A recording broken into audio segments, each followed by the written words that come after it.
Good evening, friends, and welcome to another episode of the Joel and Blair Show. Exciting episode for you tonight, as always. We're going to be discussing things that you're probably not likely to hear other people in society discussing, although they probably want to discuss these things. Well, that's not entirely true. I think a lot of people probably do discuss the things we discuss, but they don't always have the information in order to make, meaningful contributions to these discussions, which might happen in the workplace, job sites, around the dinner table, family dinners, probably during some uncomfortable family dinners, maybe.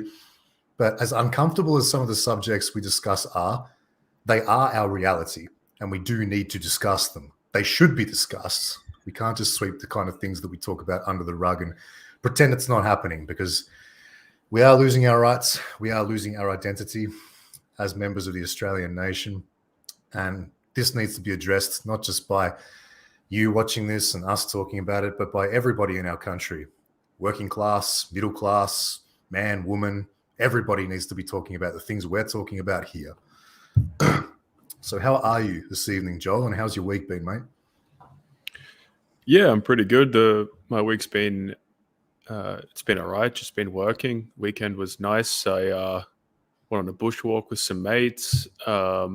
Had some of the boys over actually on Sunday afternoon to watch the UFC and watch Alexander Volkanovski, the greatest Australian, I would say, you could say fighter of any. I think what he's achieved in mixed martial arts is probably greater than what any Australian boxer has ever achieved. So he's probably the greatest Australian combat sports athlete of all time. So it was nice to watch him win by knockout again and defend his world championship again on the weekend. So that was kind of impressive. I think people are saying now he's the greatest featherweight in the history of mixed martial arts, and depending on what he can do in the rest of his career, he's getting to that level where people are saying, could he be one of the greatest fighters of all time, full stop, in the history of the sport? So that was nice. I always love watching him fight. But yeah, other than that, it's been a pretty relaxed weekend. I mean, that was pretty relaxing, to be honest. It's been a pretty relaxed week for me. What about you? I am stuck somewhere between anger and apathy, and I find myself in this place often. Maybe I need to talk to someone. People say, no, that's not the problem. I feel like I don't get enough time to myself. That's my problem. I'm just surrounded by people all the time. And one thing I will touch on, because I tend to go on some sort of critical rant before we get into the news, and tonight's going to be no different, so strap yourself in. I'm feeling resentment towards my fellow countrymen.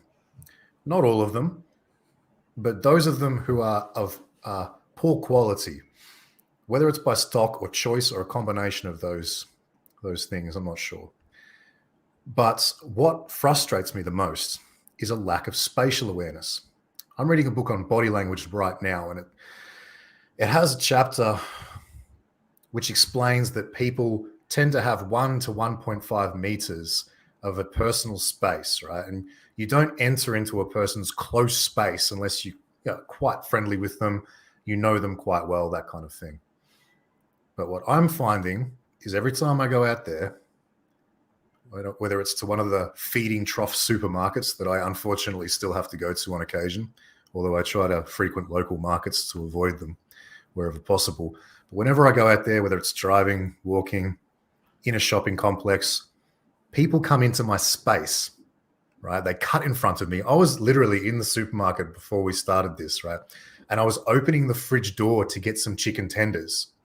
And this fat, short little woman just stood in front of me, and I had to stop reaching because she reached first. I was holding the door open. She walked in front of me and just started taking chicken out before I did, and then just looked at me with a stupid expression and walked away. What was that about? Even as I entered into the shopping center, somebody walked really quickly beside me and then cut in front of me and took a basket before I could get to them. It's little things like this. They used to only occur every now and then, but now it's every day. Are you noticing it too? Lack of spatial awareness, not just spatial awareness, but I might call it just intuition or the recognition of the energy and presence of others. It's basic courtesy to give people a bit of space, right? Not to cut in front of them and barge in between them and try to get ahead of them all of the time. Just to wait your turn, right? I do this. I show people this basic courtesy in society, but it's not being returned. And it's starting to really frustrate me. In this book I'm reading about personal space, apparently when we are driving, our personal space, what would you call it, area increases because we're moving and we're sitting in a large vehicle which we own. It's like our own little bubble. Has anyone noticed that the way people drive is becoming increasingly aggressive, dangerous, stupid? What's the opposite of courteous? I don't know, abrasive, like rude. Just recently, I was being tailgated by a middle-class woman driving a Tesla. Well done for having a Tesla, right? But apparently the engines or batteries that you need to run these vehicles produce more waste than a standard petrol or diesel motor vehicle produces in its entire lifespan. But anyway, I don't like being tailgated. So I pulled over onto the wrong side of the road just to let this person pass me. There was nobody else coming. But rather than just pass me, this woman pulls up next to me, winds down the window and starts asking in a confused and aggressive tone, "What are you doing?" And I said to her, "You're driving very close to me. Clearly you're in a hurry, so you can go first. Off you go." But she didn't continue to drive because this has obviously never happened to her before. And her NPC brain didn't know how to process the experience. So she just sat there beside me, staring at me open-mouthed. And I said, "Are you going to continue?" She didn't say anything. So I said, "I might as well be talking to the road, right?" So then I said, "I'll go then." So I continued driving and pulled back in front of her. She didn't tailgate me anymore. But I was thinking about it and I realized I won't go on about this much longer. She probably didn't even realize she was tailgating me. She's so stupid that she didn't understand that she was that close to me. It's basic courtesy to stay about 3 car lengths back from the person in front of you. That's what I do, right? But everywhere I go now, I'm being tailgated, pressured to speed by all the members of the peasantry who don't have time to do the speed limit, apparently. But yeah. Well, personally, I don't know.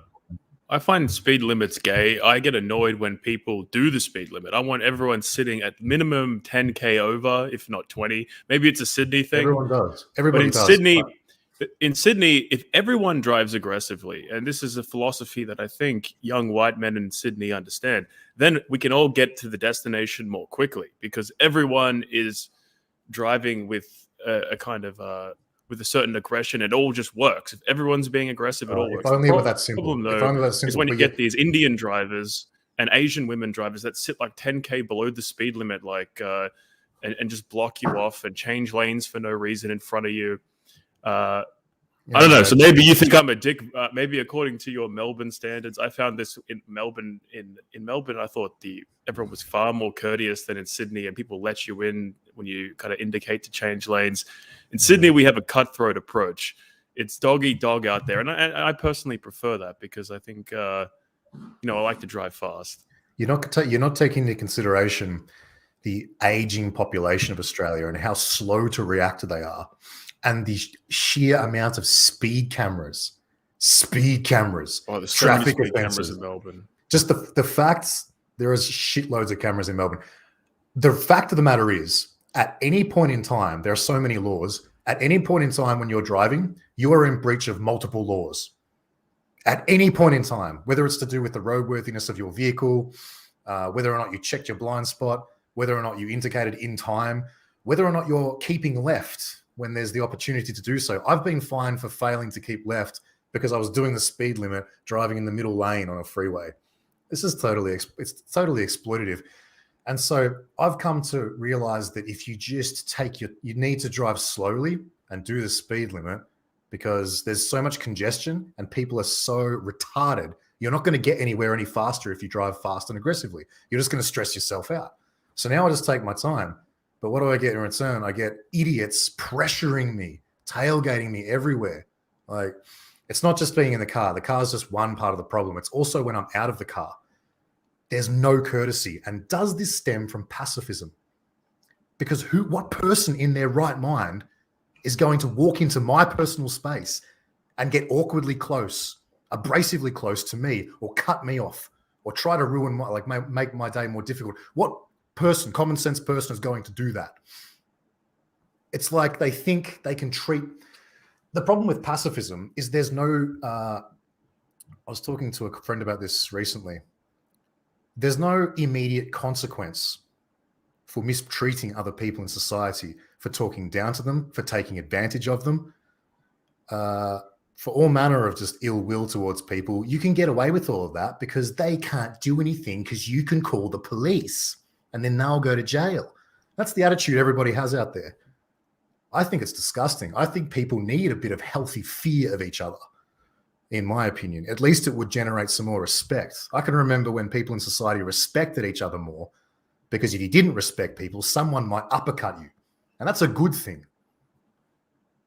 I think we'll move on from this subject because I'm starting to teeter on the yeah, well, we can keep that energy, and then just you can rant about immigration, Jews, abos, and so on for the rest of the show.